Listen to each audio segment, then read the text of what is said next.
ఆడుదాం Andhra scam లో కీలక పాత్రధారిగా భావిస్తున్న శాప్ సిద్ధయ్య అక్రమాస్తుల వ్యవహారం రోజుకో మలుపు తిరుగుతోంది.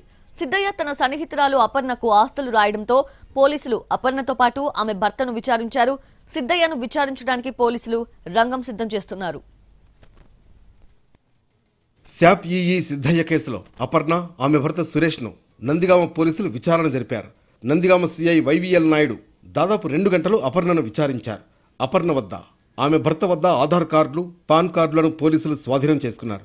ఇప్పటికే కొన్ని ఆస్తులు గుర్తించిన పోలీసులు మరికొన్ని ఆస్తులు గుర్తించేందుకు ప్రయత్నాలు చేస్తున్నారు.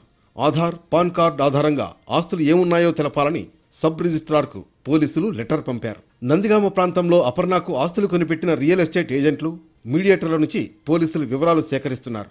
అపర్ణ ఎక్కడెక్కడ ఆస్తులు కొనుగోలు చేసిందో ఆరా తీస్తున్నారు.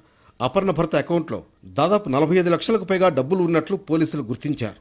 విచారణకు హాజరు కావాలని పోలీసులు కోరినా సిద్ధయ్య హాజరు కాలేదు.